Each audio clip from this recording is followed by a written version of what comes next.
Could you confirm if this is Captain AR? Over. This is the Captain in Charge, Captain AR. Stay tuned for vibes. All right, Captain. Roger that.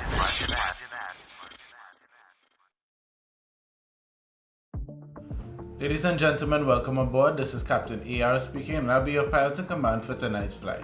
In tonight's flight, we're going to talk about the mechanisms used on an aircraft to stop the plane after landing. Now, to understand this, we first need to understand what is drag. And drag is the aerodynamic force that acts against an aircraft against the aircraft's forward thrust, or the forward movement of an aircraft. And for tonight's video, I'll be using the Boeing 777-300ER for demonstration purposes. Now we must understand that there are two types of drag. There's induced drag and there's parasite drag. Parasite drag I will get into another video, but today we're going to focus on induced drag. Induced drag is drag that is intentionally produced.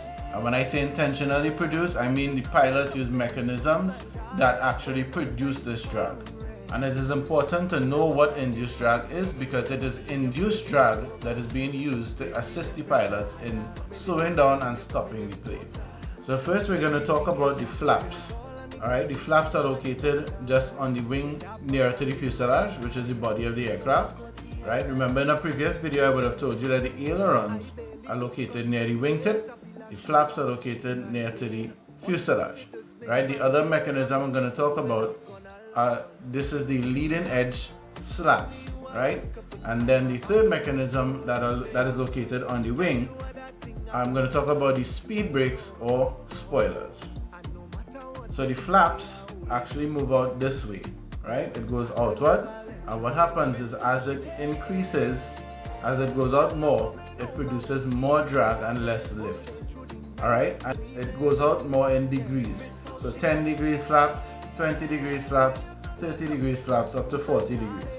So what this does, it changes the shape of an aircraft so much so that the direction of the wind flow under the aircraft's wings will now change direction as it hits the flaps, and it goes back this way. Alright, so the more flaps you extend is the more induced drag you create. Alright, the wind goes this way, hits the flaps, and starts going back this way. So that is the first mechanism that is used by the pilots to slow down the aircraft. Now, leading edge slats, these go out towards the front of the aircraft. So what this does, it creates a space between the slats and the wing, so that air passing over the wing now goes between that space instead of directly over the wing, and it ends up going this way, right? So the air comes in and goes out that way. Right? Same as the air coming under the wing. So it comes in and goes out that way. Instead of going straight through, it changes direction. Alright, so that's what the braking system really does. It changes the direction of the airflow and slows down the aircraft. So these mechanisms are deployed in when it's on the final approach. But when we land, however, there are more mechanisms that are used to slow down the plane. The first one I'm going to talk about is the spoilers. Right? These spoilers, when we land, we activate the spoilers. It's armed before we even land, but as soon as we land, what happens? It activates, so it will start to move up this way, or speed brakes. So what that does now is the wind again that is blowing over the top of the wing will reverse, and that aids in slowing down the aircraft.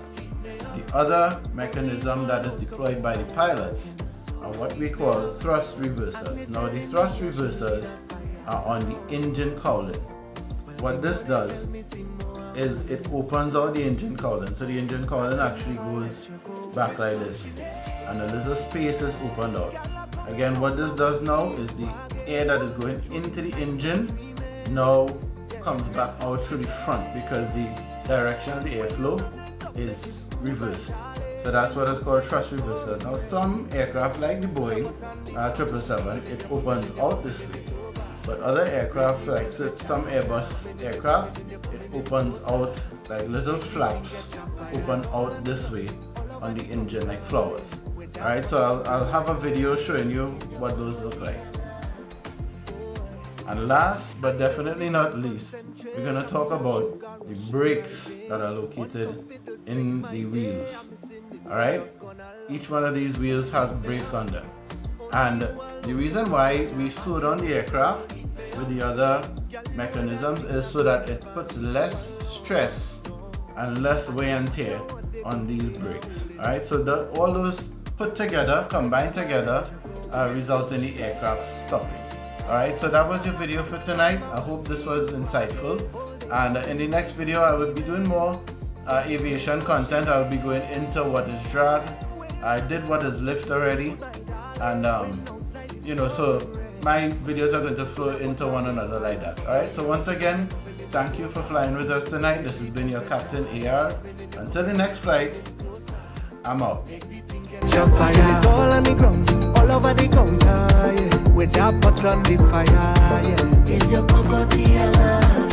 Boy, when I'm feeling under the weather, you just make me feel sweet. I stick